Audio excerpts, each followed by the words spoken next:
Future's now, old man.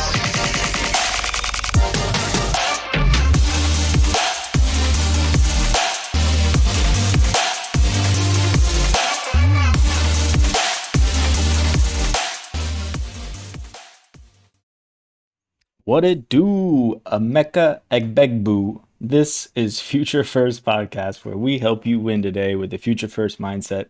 I'm your co-host Jmac here with my co-host Jose. What's going on, dude? Not much, Jmac. Fresh off a pretty exciting Thursday night game. All of the playoffs have started.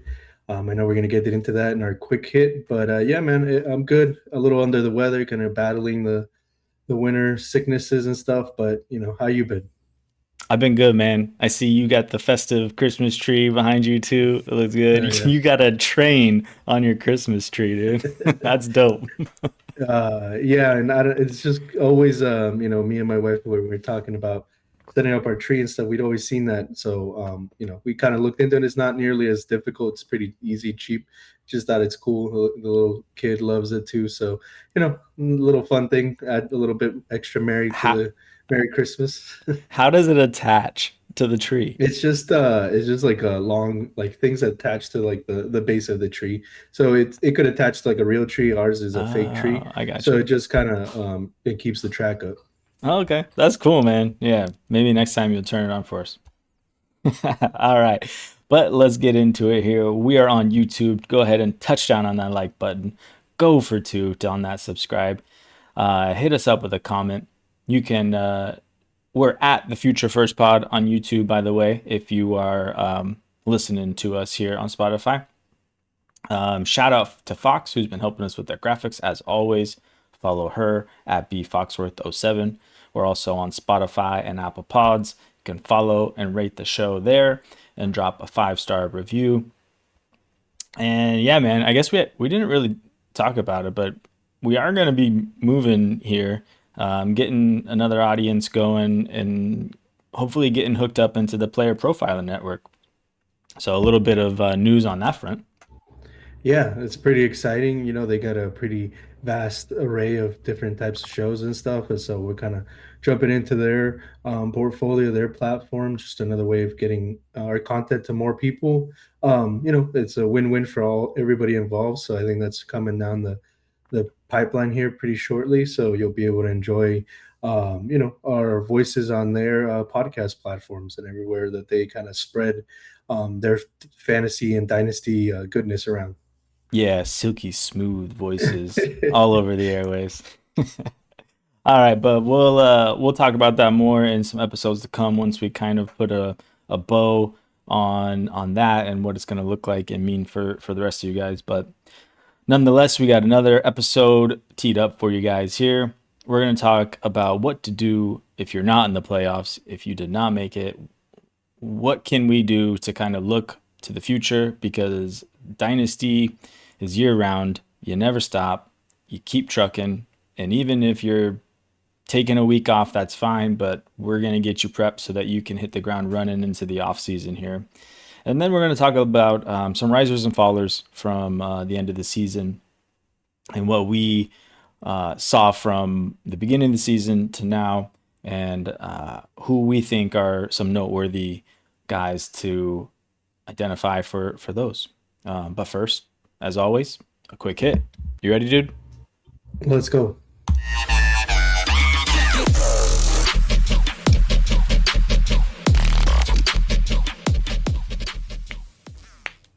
All right.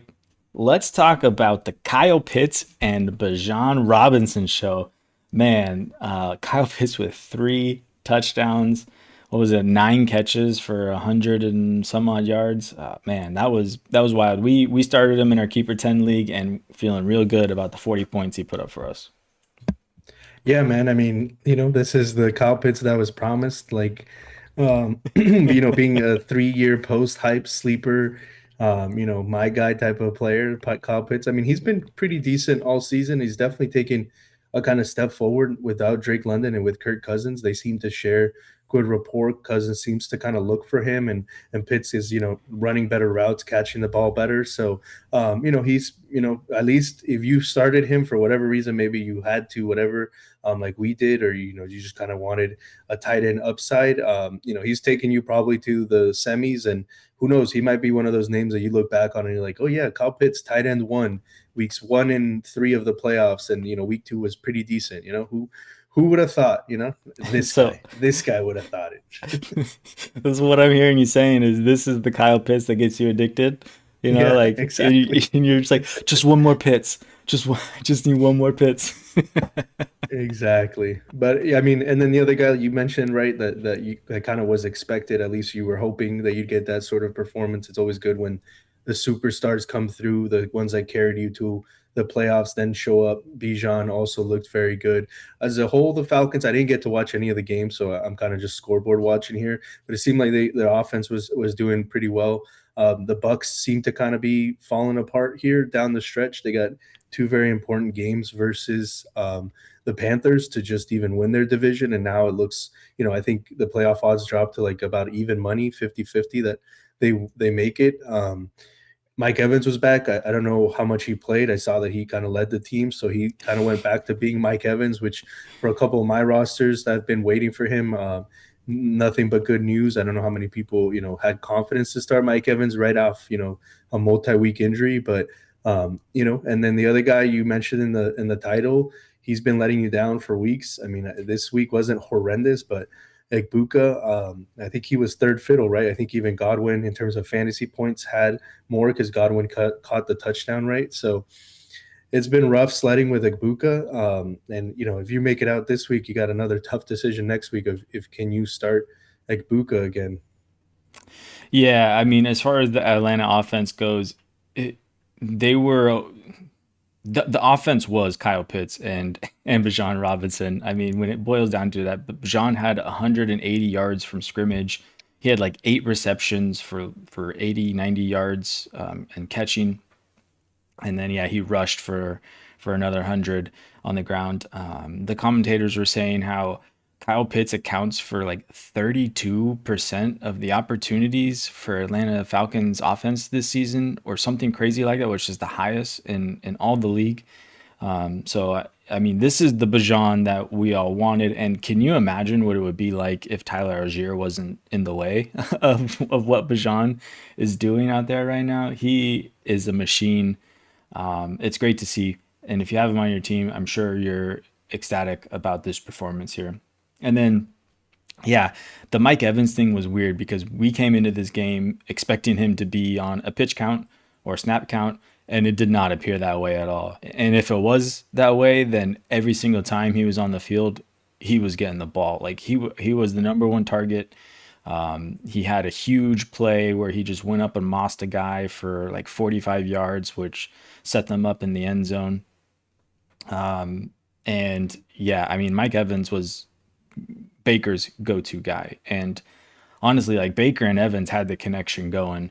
Godwin, honestly, like, yeah, he had the touchdown, but he wasn't, I don't know. Like, I feel like Emeka was targeted more.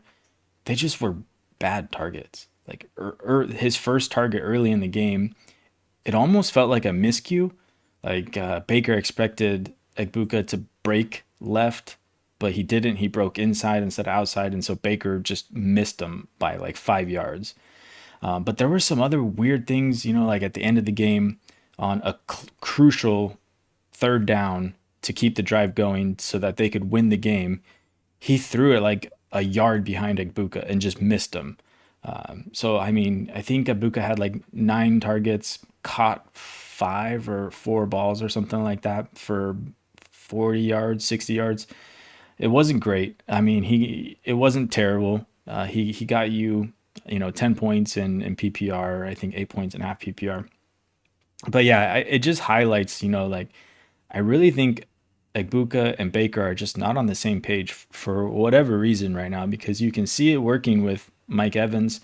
But honestly, like Baker just didn't play that well right now. And I know that we're saying he's injured, but I don't know. There are just some mistakes that can't account for an injury, I feel like. So it's the hype of him being the MVP, 5 weeks in has definitely lost its shine, and Baker is not that guy right now. And yeah, I think they could miss the playoffs here if they keep playing this way. Yeah, it's definitely been a tale of two completely different kind of seasons for Baker and kind of the Bucks, like Buka as a whole. Bucky came back. I don't think he was very good either. We've kind of forgot to mention him. So, but yeah, man. I mean, Thursday night, first game. Hopefully you didn't play it against any super wild Cousins, Pitts, Bijan kind of crazy stacks, so your weekend isn't completely over. Always remember, you got the 40 points dropped on your head. It's not all over. You still got time. So Yeah, for sure. don't be tilting too hard. Just one game. We've still got a lot of football left for this first round of the playoffs. Yeah, you got to stay water, stay level, tilt if you need to, but then get over it and get ready because Sunday hasn't started yet. All right, yep. Let's jump into our first segment here: reset and reload.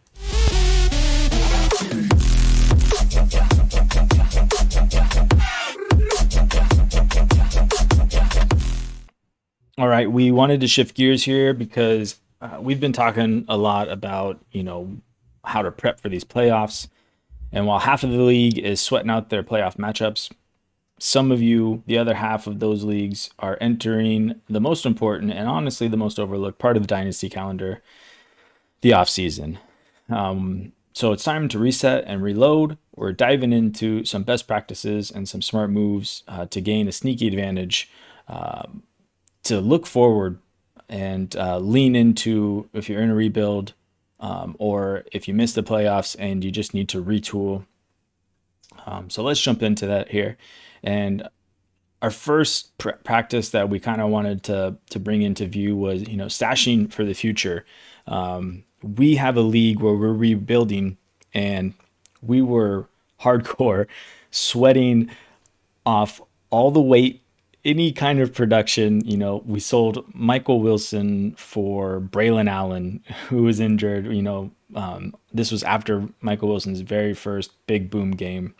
And we were doing that solely because we can't afford Michael Wilson dropping 30 points a week on us. Honestly, if we didn't make that move, we would have dropped a spot in the draft. I think we only had the second draft pick locked up by 40 points in that league. So if Michael Wilson comes out and puts another 80 points on our roster, max points for, then we missed that. So that was a good move on our part. But now that the rookie pick order is determined, the max points for don't matter anymore. We had 4 empty bench spots on that roster. And that was mostly because we didn't want those wide receiver 3s and 4s on our roster that were going to booming, like guys like Jalen Naylor. What was another one? Who's the wide receiver 3 in Jahan Dotson in Philadelphia? We went through now and we filled those 4 spots, picking up back a lot of those same guys that we dropped. I think we picked up some tight ends too that we think that could have any kind of potential for talent that may get a contract in the offseason or some sort of extension, or maybe there's a free agent that's coming down the pipeline that you could potentially just stash. You're just trying to get ahead of any offseason hype for any of these guys and put them on your roster, because now it doesn't hurt you to have them on your roster. It can only help you to have them on your roster. Yeah, I think that's a great practice. I mean, you want to stay plugged in. You don't want to just tune out. Hopefully during the season, you were keeping track of those points for. If that's how your league, determines draft order, and doing your best to shed as much of talent in terms of points that you could. So you could get the highest spot possible, right? Like the 101 is the target. Obviously, sometimes compared to other teams on your league is not necessarily possible. But yeah, I mean, stashing for the future, it's a great way where you could just mine a little bit. It doesn't have to be the types of, you find like a a gold nugget that's the size of a bowling ball. It could be something small, right? But any little bit helps when you're rebuilding. Another practice is like in terms of stashing for the future, like backup quarterbacks. If you're in a super flex, right? Maybe any of those guys that are talented enough that a Kenny Pickett, right? How many roster spots was Kenny Pickett on? Maybe not a lot, but now he could be valuable, maybe valuable into next season. Those kind of backups, backups of quarterbacks that get hurt all the time. And, most people are familiar with the backup quarterbacks that have a level that they could play in the NFL, and you could flip for a third next season, right? Like those guys kind of exist, and we've seen it time and time again. So those are also some things that I like to do, and especially in super flex leagues, right? Like roster, if I can't find any of these rosterable players that are make sense, throwing a couple backup quarterbacks through the offseason. You never know who thought Jacoby Brissett might be a starter for half a year, and now maybe potentially going into next season, right? Like that was not on anybody's bingo card. And I'm guessing at this time last year, Jacoby Brissett could have probably been found on waivers somewhere. So there's guys like that. It's not always going to turn into that, but anything you could flip for a third, a couple seconds, a third and a fourth or something, right? Any extra pick, any extra value that you can mine, especially getting off zero waiver bids in the offseason where maybe the rest of your league isn't plugged in, is always going to benefit you and help you kind of rebuild a bit faster. Yeah, for sure. And I think another great way to kind of examine this and take it a step farther is start looking at roster. You want to look at the contracts and evaluate who's going to be a free agent in the offseason. Is there a wide receiver 2 that's going to be a free agent in the offseason? Or like, are they, on pace to get a contract? Maybe, maybe not. Like pick up the wide receiver 3 if they're on waivers, because they could be stepping into the wide receiver 2 role, especially if anyone in that room has flashed in this season for any time. Like I think Michael Wilson might fit that bill a little bit, but obviously he's probably rostered and to the point now. But I think Ryan Flournoy is another person that fits this bill, to a T. You could probably even look at Seattle, and maybe you're trying to go get Tony Horton on your squad. He's probably not available, but like identify those type of players as trades or like throw-ins, and getting those people on your squad at low cost, even if it's not off waivers. Like identifying where they're out on rosters and how you can get them onto your roster if it's just like a throw-in or throwing a 4th round pick at them. I remember last year someone put on the block as an auto accept trade offer. It was Theo Johnson for a 5th, and I was like, this is in a league we co-manage, and I went to you right away and I was like, hey man, like I think this is a really good deal. We should probably go take this right now. Theo Johnson flashed in the later half of the season. I think he could kind of take that role and go forward. And look at Theo Johnson now. Like he's got a ton of value. And we ended up, flipping him as part of another deal to get into Brock Bowers this year. So those are the type of moves that you can be looking to make right now, and just identifying who those targets are right now. And that kind of segues into the next point here, which is to make a plan. I think this is like the perfect time of the season, in the offseason, to figure out where you want to go with your team. I would start identifying, are you trying to make the playoffs next year? And if you're not, what is your target year to make the playoffs? Have that set, and then start to build off of that. Whether it's what position you're targeting, if not specific players. Maybe you're like, okay, I want to build up my wide receiver core this year. That's going to be my whole plan. How can I, take the assets I have and get into some stud wide receivers and kind of start the rebuild or retool in that direction? You can also start looking at what other teams look like they're going to be doing and see if you can align with any of those teams. Start negotiations with those teams to say like, hey, like this is kind of the direction I'm moving. When we get into draft season, and when we get into the combine and stuff, like maybe we can work out some trades.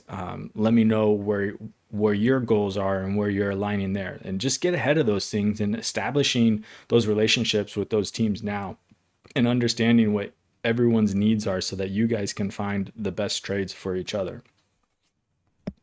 Yeah, I think that makes a lot of sense. Referencing some of the episodes we've kind of done here recently, like you're talking about, especially if you don't have a trade deadline right now. We talked about on the hype line some of these guys that we think over the offseason could spike in value. We talked about, go make some trades now, right? Why wait until it gets really expensive? And if you have a trade deadline, hopefully, trading starts back up after the Super Bowl or after the fantasy football playoffs finish. If not, I'd be petitioning your commissioner to do that, because spending months without having a trades available, I think just would kill a league. So hopefully you're not playing in too many of those. But yeah, even if like Jmac is saying here, like even if you have a trade deadline and you're waiting another month until it opens, nothing stops you from talking about somebody's players and somebody's picks or any of that stuff, right? Like start laying the groundwork of what you're interested to do. And then if you have been a rebuilding team that acquired a lot of 26 picks, start focusing on your draft, right? Start looking, preparing, start consuming content. If you're not yourself a scout of tape, like start people you trust, start watching their content. Who are they talking about? Where's rookie ADP, as we talked about in the Future1st market episode, right? We talked about like how are these 26 first being valued? Did you jump the gun and go to 27, but now maybe you have to you have a chance to retroactively go back and acquire more value in 26 while everybody else is clamoring for 27? Maybe you can jumpstart your rebuild that way. So there's a lot of good stuff if you want to be an active manager. And that, I think that's why a lot of people play Dynasty, because right now, like you said, for half of a league in a redraft league, the season's over. There's nothing to ever think about. Maybe you want to play spoiler, picking up a defense or something like that. But I think most people play Dynasty because in December, January, February, March, April, like there's things to do. There's ways to be getting better. There's ways to be engaging with fantasy football. So that's kind of what this whole kind of segment is just kind of giving you guys some ideas, maybe before you've kind of just sat around and waited for the draft to happen. We're just trying to give you some ideas of things you can be thinking about doing, right? And if you're doing a rebuild, the biggest thing is, especially that you mentioned, JMac, is having a plan. Like what is realistically, otherwise you're just one of those teams that's burning buy-ins and giving money to somebody else without a plan, right? Like just trading for picks isn't it's the basis of a rebuild, but what is the actual goal, right? At some point you got to start acquiring talent and having players on your team and go for competing. And if you're just kind of always trading for picks or don't have a set plan of what you're going to do, then you're kind of just burning money away if you're playing in a paid league. Yeah, absolutely. I mean, you do want to acquire value, but that value doesn't have to be in just picks, right? Like you can acquire value in players that you have identified that are going to rise, or like people that you want to buy into that you feel are safe and fluid assets that can only grow. Picks are obviously the best, but what you do with those picks is honestly what makes that plan work. So just have an idea. Like if you're acquiring those first, like just know what you're doing with them. Honestly, like I think the worst thing that you can do with them in a rebuild a lot of times is make the pick. I think you should have ideas of who you want in the drafts, and you should be targeting them and moving around in those picks, or keeping the picks that you want that will get to those players, and then moving those other picks to get into other assets that you do like. I think is probably like one of the best things you can do. But identifying that early, knowing what, like you said, finding that rookie ADP, where those guys are going to be going, who is going to be at the top end of the draft, who's going to be at the back end of the first. Is it going to be a rich second round? Are we going to have, like we did last year, where we had this like flat third round tier where you just wanted to shotgun it and you wanted to take as many guys as you could from that third round? Like just start figuring out and having a plan of attack of what it's going to look like, so that you have equipped yourself when it comes to the draft the best way possible to kind of maneuver within those picks to set yourself up for the future here. Yeah, 100%. I mean, I think you kind of said the magic word, and I think if you don't have anything else, you talked about the risers. I think that's kind of what we're moving right into our next segment here. Let's do it, man, if you're ready.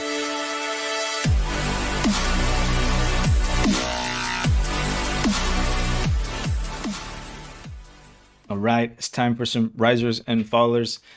We're on the roller coaster, riding, going up and down, as you guys saw in the thumbnail. We're here to take the temperature of the dynasty market and break down whose stock is climbing and whose value is slipping.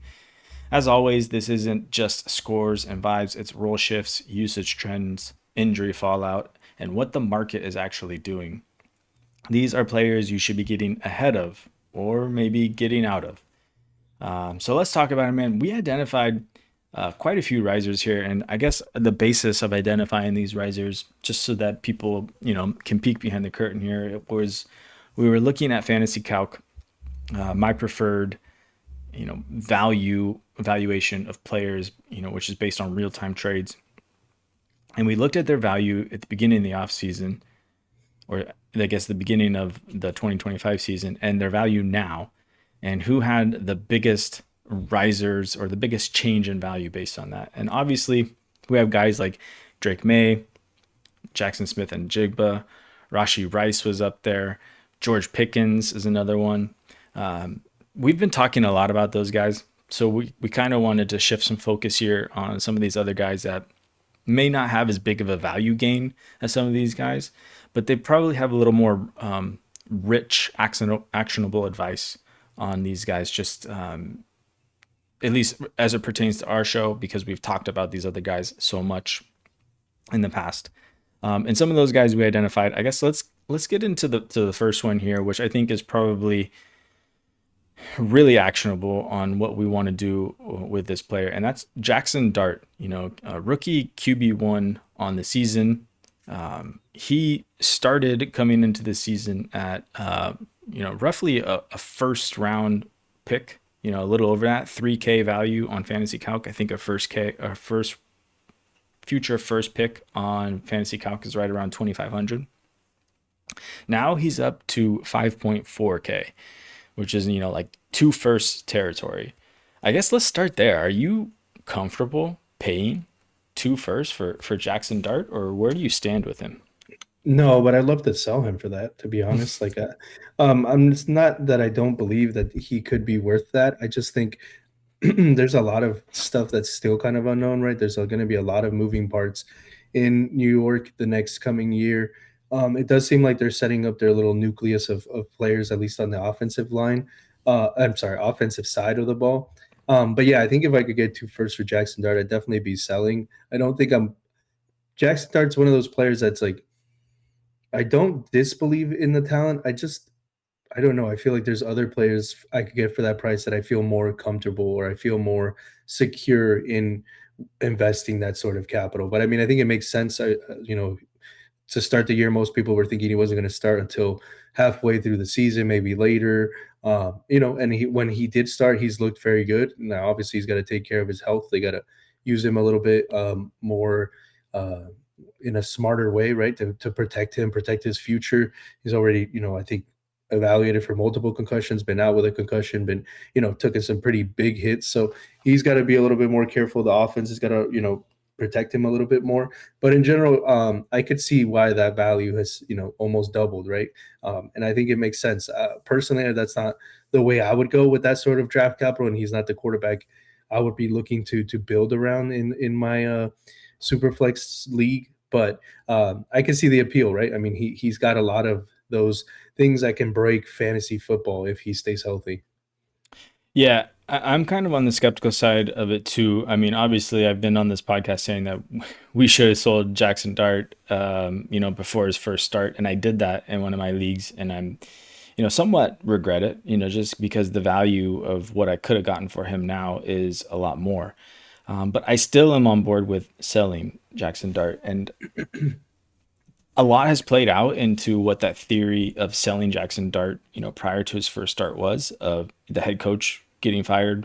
I think that it's not unreasonable to think that the GM could get fired here in the future, but maybe not. I mean, it looks like they hit on Jackson Dart. It looks like they hit on Cam Scatterboo. They've drafted really well in the past with getting Neighbors. They also got Abdul Carter.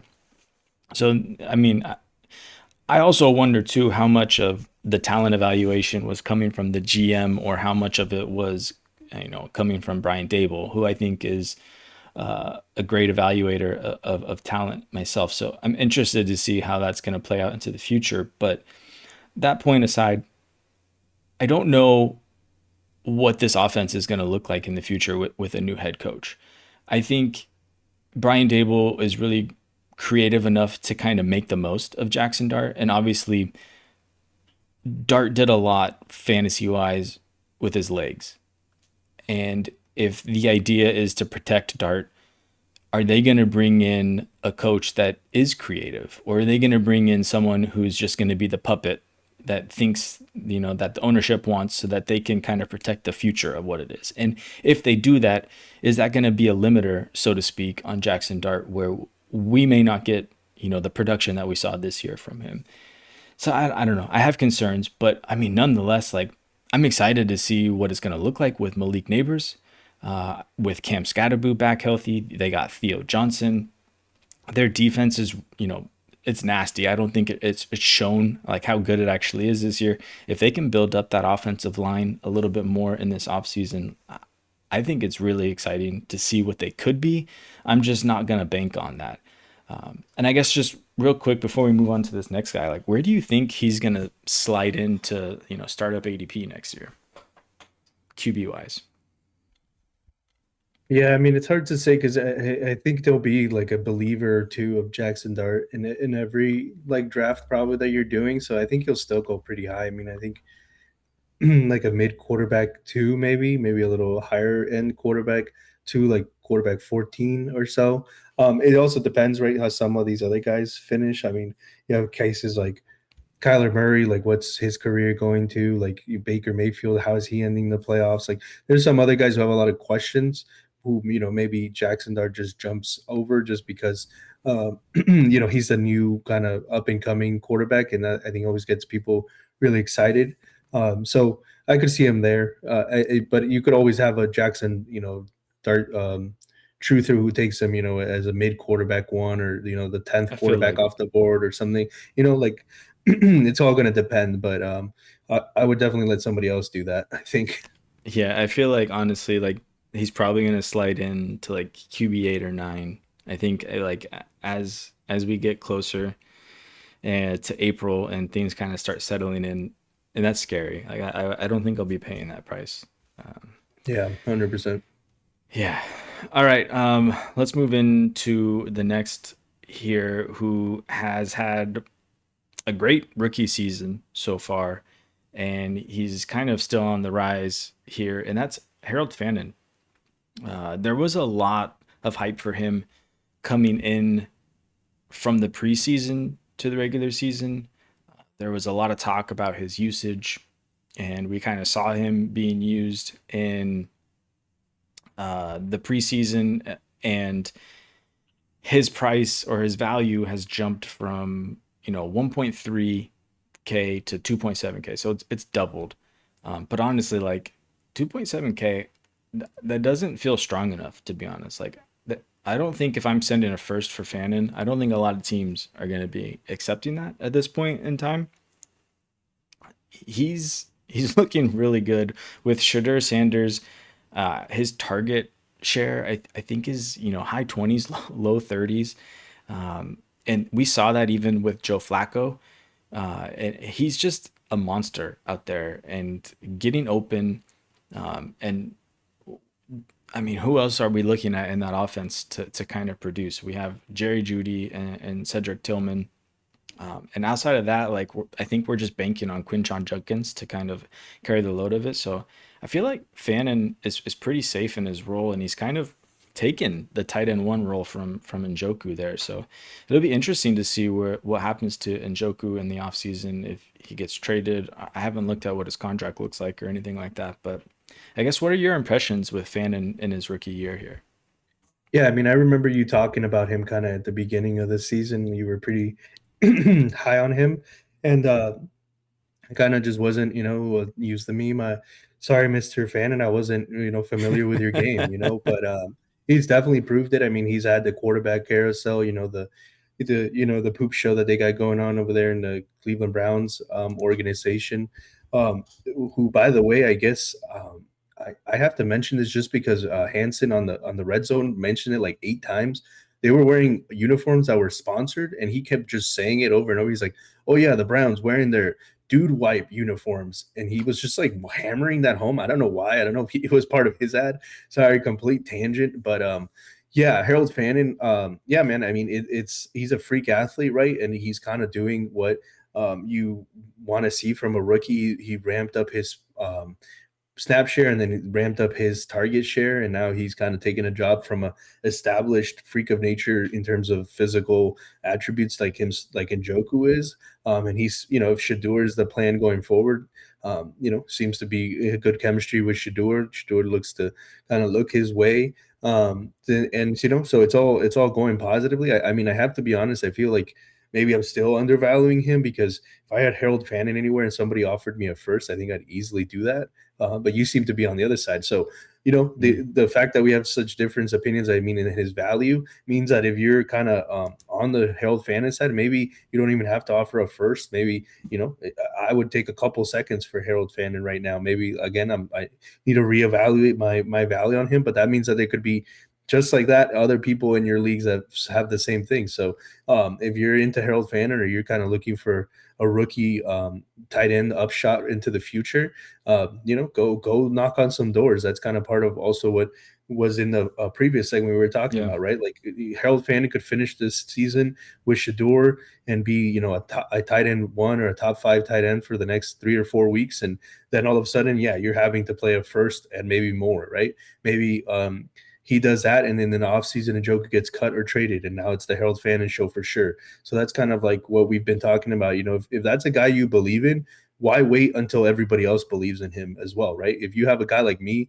in your league, you can get Harold Fannin for a couple seconds. Like, I mean, after talking and doing this, I definitely would have to reconsider. I don't have any Harold Fannin anywhere, but you never know if the person that owns the players as hype or as into the players you are, right? So always go check, always go, knock on the door and see what's up. But yeah, I mean, it's an exciting thing, right? I think anytime we can get a new tight end that's trending to shake up the top end, or just give another elite option, it's always good, because they're very hard to come by, right? We know kind of the names. We know during the Kelsey Andrews era, when now we're in the McBride Bowers era, but it's great, a guy that was we've also talked about, right, like Gadsden is another guy. He's kind of cooled off, but Fannin is coming in hot at the end of the season. So I think it makes sense to see his value pretty much double from September to now. Yeah, no, I agree. And yeah, this tight end class is feeling transformative, as it was kind of sold in the preseason here. But yeah, I was looking at Njoku's contract too. It looks like he'll be a free agent in 2026. So yeah, maybe get in ahead of that and just, seeing what Fannin is going to be. Like, I guess just, this is an interesting question, straight up. Would you rather have Harold Fannin or Colston Loveland? Colston Loveland. I mean, the draft capital and the situation. I mean, the only thing that makes me hesitate for a second is on both sides, like what is the Cleveland Browns offense going to be, right? And then second, can Colston Loveland carve out a role with how many mouths there are there to feed? But it seems like coming down the stretch here, you have had Odunze, who's been hurt, but it seems like he's been getting a little bit more worked in. You have to get out of the way, and maybe DJ Moore as well, as we've been talking about in other episodes. But I think I would be on the Colston Loveland side. But I do think that the Fannin side has a chance to grow more in value over the offseason once, like, Njoku's gone, maybe he finishes, so there are other factors that you could make it that Fannin might be more valuable going into next season. Yeah, no, that's a good thought. Yeah, I think I would lean the Fannin side. Just that, like, it's hard to ignore what he's done. And if you guys don't remember too, Harold Fannin was the guy that played at Bowling Green and put up the best tight end season in the history of their conference. So it was kind of like a 1-year wonder type of thing. He hadn't done much in the previous years, but we've seen it in the NFL. and he can do it. So I'm kind of just like leaning into that, and thinking that he just is that guy, and that if he can only get a more cemented role, it's only rocket ships from there. So Yeah. And speaking of rocket ships, I mean, moving on to the next guy, he is somebody who I actually have rostered quite a bit. Picked him up from anywhere from like 20 to 30 fab after rookie drafts. He pretty much went undrafted in a lot of rookie drafts that I was in that were only like 3 rounds. Kyle Manangai I Manamana. don't Manamana, however you want to say it. I think he saw his value go from under 1,000 to now almost at 2,000 in terms of how the Dynasty Cal kind of values players. And he's somebody who I'm pretty excited about, right? He was a pick by Ben Johnson. It was very late, and I think Swift leaves and they probably add another running back. But I'm still pretty in on what we've seen from him in terms of his ability on the field, how Ben Johnson wants to use him. So I'm pretty in. I don't think anybody's also clamoring for him. Like I don't think Yeah. anybody's really going crazy. So I think he's still a guy you could take a shot on. That would be how would you say, like a low end risk, right? It's not a very high risk that you need to take to get into maybe potentially a pretty usable RB2 for most of the season. And he's the type of guy that we've talked throughout the entire season about, like one of those glue pieces. He's a guy good for filling in the flex, maybe good for a couple starts in case you have injuries. He's the type of guy on a dynasty roster that you just want to have around to fill in, and maybe whoever they bring in next year, because I would bet pretty heavily that they will bring one of these running backs that are going to be in the free agency in.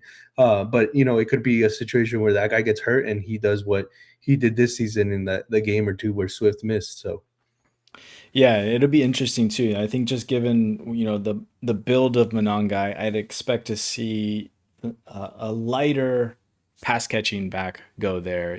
Maybe like a Rashad White, or if ETN walks from the Jags, like I could see him maybe going to the Bears. Or I'm trying to think of who else that would be a free agent that would kind of match that. Yeah, a type like that I could see complementing Monangai, especially given what Ben Johnson likes to do with the running backs.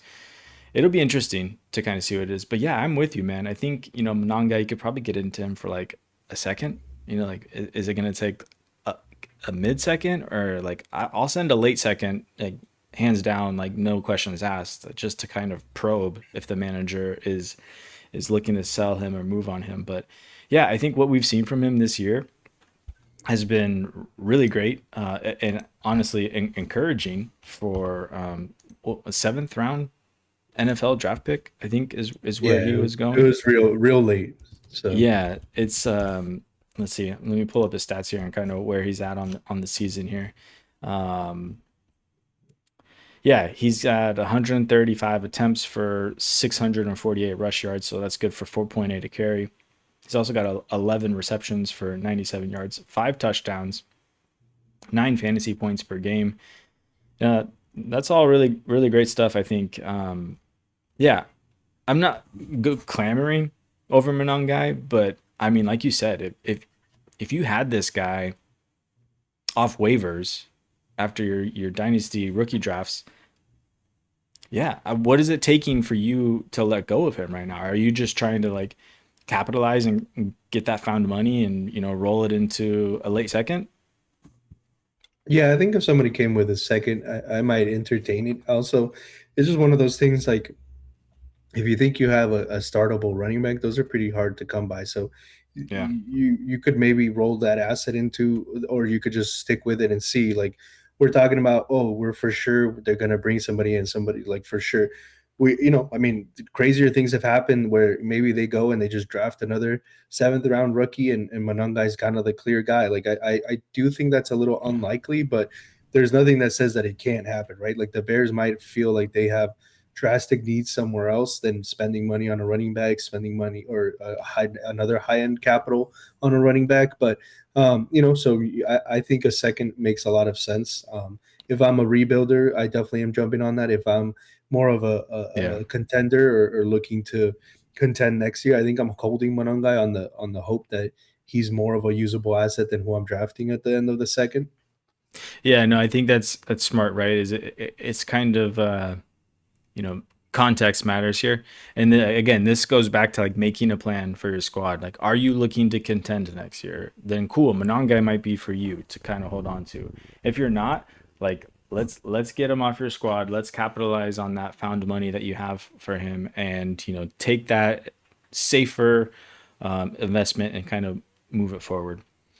All right, I think that sums up the risers that we wanted to talk about. We also had like Alec Pierce and Michael Wilson, which maybe we'll save for another episode there. But those are some interesting assets too, on what to do with these guys that have pretty crazy production this year, but not a lot of dynasty value, at least in terms of what the market thinks of them. So maybe we'll kind of find a way to tie those guys into a future episode here. But let's get into the fallers.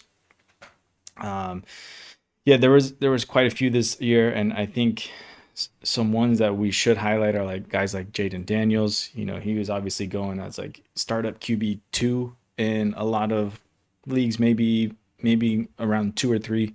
Lamar Jackson, I'm kind of interested to see where he's going to be at next year. I guess it depends on how he finishes up this season here, but another guy, Saquon Barkley, he's going to be 29 next year, so kind of in that Christian McCaffrey era. But he's had a very disappointing season this year. Definitely stark difference from what we got from him in 2024. And then another guy, I threw him on here, just a tale of 2 seasons here. Emeka Egbuka went from superstar status, back down to earth, I guess is a good way to put it. But we won't spend too much time on him because we have talked about him quite a bit. Let's get into some other wide receivers here. Another stud, Justin Jefferson, started the season at 8.7K, fell down to 6.7K. Man, is this like a buy opportunity for him, or are we not very optimistic about his outlook? And how are you feeling about him? Yeah, I mean, I think we could kind of package him with another guy that's on this list, right? The JJ McCarthy as quarterback, because I think it's kind of directly tied to whatever you think JJ McCarthy is, or whatever you think the Vikings are going to do at quarterback going into next season, right?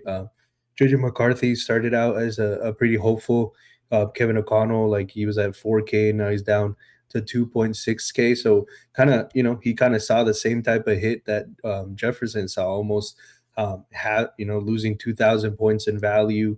And I think it's just one of those things. And that's why I brought up JJ McCarthy. It's like, what do you really believe about JJ McCarthy and about that offense? Like, do you think that an offseason with Kevin O'Connell can help JJ McCarthy? Can he get it turned around? Can he fix the situation? Do they bring in a veteran quarterback to back up in case JJ McCarthy just really isn't it, right? Like, is there a Mariota, a Winston, a Flacco, one of these guys, right? Like, I mean, crazier things have happened. Could they bring in a Kyler Murray? Like, what kind of craziness could happen? And if you believe that something is going to change at quarterback, whether it's JJ McCarthy getting better or a different quarterback being there that you think is going to be more productive and help Justin Jefferson, then I think, yeah, it's a buy opportunity, because I don't think Justin Jefferson has probably been this low right in 5 years, maybe, where like since he entered the league, has he ever probably dipped below this value? I don't think so, right? So if you have that belief, right, which I'm not so certain. I think they're going to stick with JJ McCarthy, and I think they're kind of going to bash their head on the wall. I don't think Kevin O'Connell thinks his job's on the line. Maybe they, however horrible the season ends, maybe then he starts feeling it. But I think he thinks JJ McCarthy's the guy, and he's going to continue to do that. So I'm pretty scared. I mean, I tried to sell Jefferson over the last like 5 weeks. I couldn't really get an offer that I thought made sense instead of just holding him, because the moment any sort of competent quarterback, even a Carson Wentz level guy comes, Justin Jefferson's value kind of, springboards back. It's not going to take very much for that to happen. So it doesn't feel like selling low makes sense. In terms of buying low, like, you're getting into the best wide receiver in the league. I don't think it's age. I don't think it's, his career sundowning. I don't think it has anything really to do with him per se. I think it's the offense and the quarterback play. So, in that sense, like, when the market presents itself here, someone's going to be really pissed about having Jefferson all season and want to, trade him away. So it definitely will open up those opportunities that you didn't have even, 4 months ago.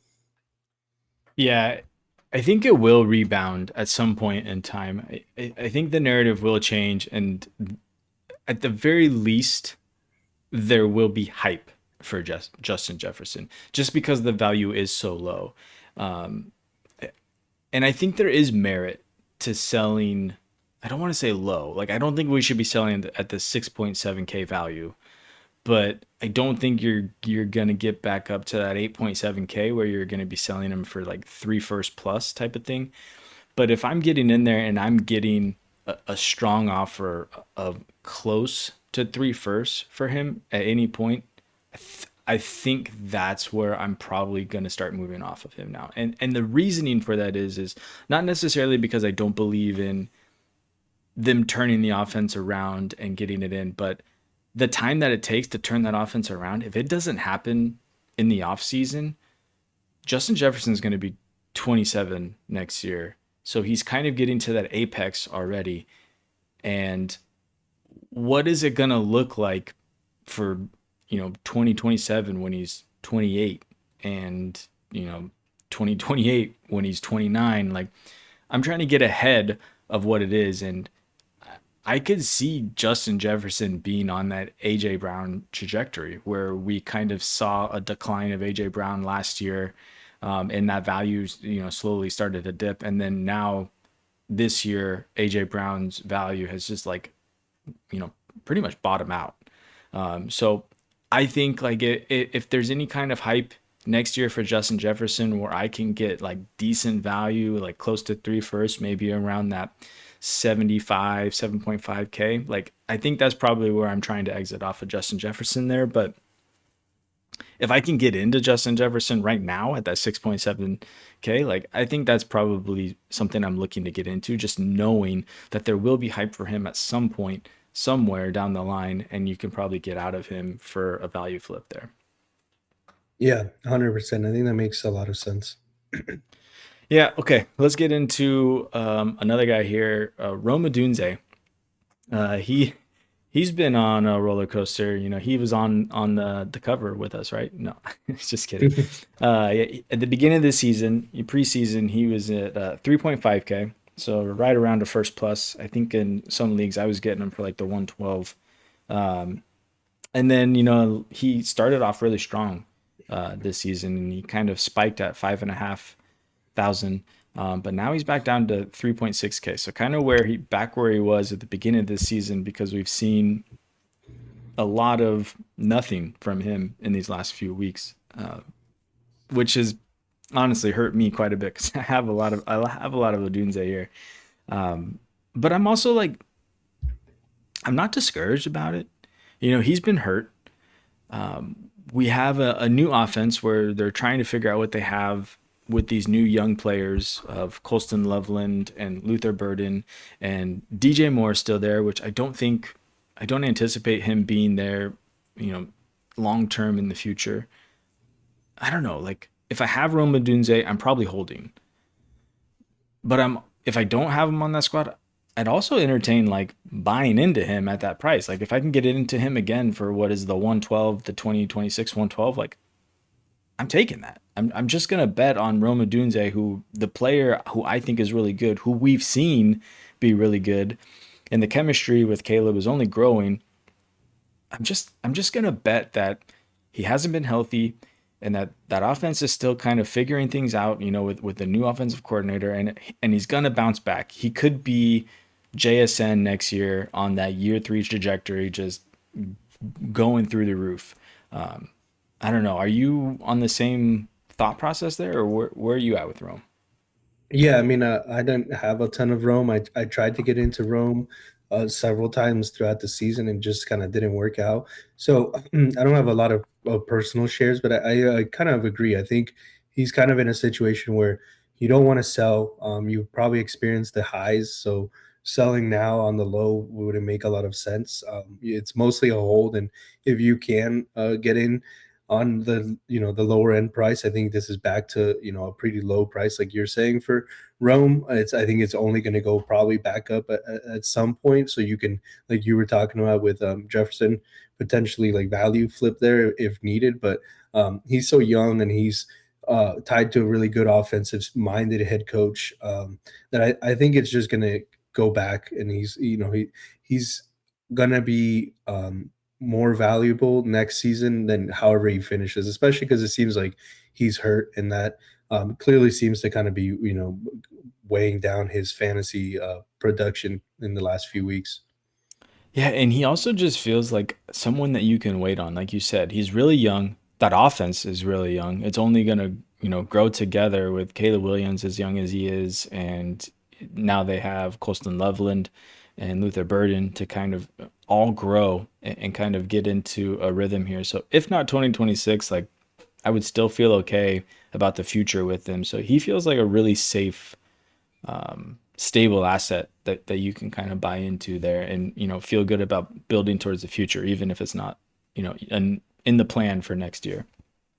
Yeah, I mean, I think in terms of talking about a stable asset, I think the next guy and one of the last guys we're going to talk about, Oh, shit. I think is the complete opposite of this. I think this is where you got to take a big swing. I've personally done it. We've talked about him a little bit, so I won't talk too much about him. I'm talking about Brian Thomas Jr. He was value. He was being considered, about to enter the elite wide receiver dynasty conversation. He was at 6.9. K, and then he's all the way down to 3.7, right? So barely, a first and a second, maybe, or a first and a third of value compared to, multiple firsts at the start of the season. So, I've, called my shot. I think the talent is all there. I don't think he was just like a flash in the pan, one hit wonder. And, I think as soon as he gets healthy next season, you could, see a big turnaround for his fantasy production and fantasy value. Yeah, I think in general, like I'm with you. Like he's so young, and we've seen the flash that I'm okay buying into him for a rebuilding squad, and just knowing that value is going to rebound at some point in time. But yeah, man, it's scary. I I'm not a Trevor Lawrence believer, and it's rough to see what Trevor Lawrence has done with other pieces in that offense. Be it Parker Washington or be it the tight end who I'm blanking on now, Brenton Strange. And yeah, I don't know, man. It's just weird. Like the whole season for Brian Thomas here is weird. He's really a call your shot kind of guy, and he wasn't someone that I was calling my shot on in the 2024 draft process. And then his value just got so out of control that I wasn't willing to buy into that. I mean, he was, wide receiver 5 or 6 in startups this year. And I like he feels like he's gonna be like wide receiver 16, 17. Like is Emeka Egbuka gonna be drafted over Brian Thomas Jr. this year? Honestly, like Emeka Egbuka feels like this year's Brian Thomas Jr. Yeah, I mean, just not nearly as good, right? I mean, I think Brian Thomas finished top five, I think, his rookie year, right? He did it. He kind of was the opposite, where he started pretty slow and then ended with Mac Jones on a crazy heater down the stretch. Yeah, I mean, like just taking these two guys that we just talked about back to back, they seem to be back to back in value. Like, are you flipping? Like, let's say you have Brian Thomas, are you flipping him for a Doomsday straight up if you get that done? I would rather have Odunze. Yeah. Okay. I think I would rather have Brian Thomas, but it's very close, right? And I mean, those are the type of shots, like if you're sitting on an Odunze and you think Brian Thomas is, has the higher ceiling, the higher potential, whatever, then, I think that's a pretty easy deal to get done. I mean, how much, just to package all the guys we've talked about here together, if we're talking about Odunze or Brian Thomas, if you're the Justin Jefferson owner, how much more on top of one of those receivers would you want back to get, you know, you're kind of close to three first type of value, or however you're valuing Jefferson? Like, is it a mid first in Roma Dunze gets you out of Justin Jefferson, or do you need more? I need more. Yeah, I need more. Yeah, that's kind of what I was finding. I was really trying to split Justin Jefferson in a league into a multiple asset type of thing, like a Waddle and a Dunze, or another one was like a Pickens and I can't remember who the other. Pretty much turning him into two young wide receivers instead of, you know, having just Jefferson, who's not really doing anything for my team this year as a contender.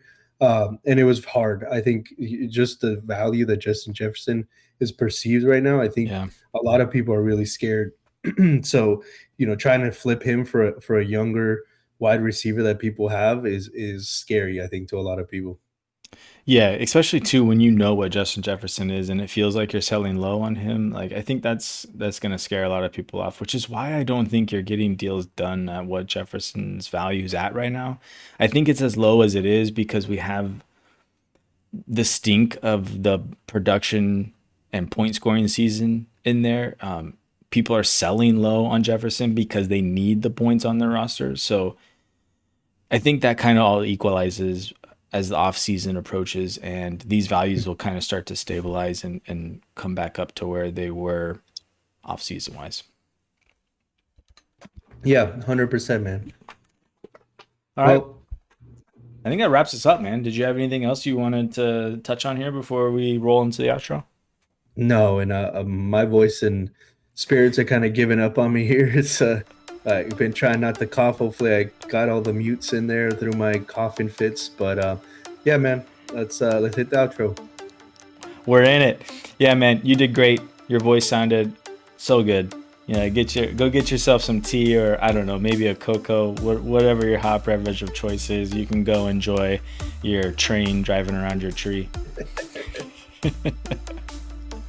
Yep. As always, guys, thank you for the watching along, listening along on Apple Podcasts, Spotify. Please comment, subscribe, like on YouTube, and we'll be back next week with the debrief. Hope your fantasy playoffs go well.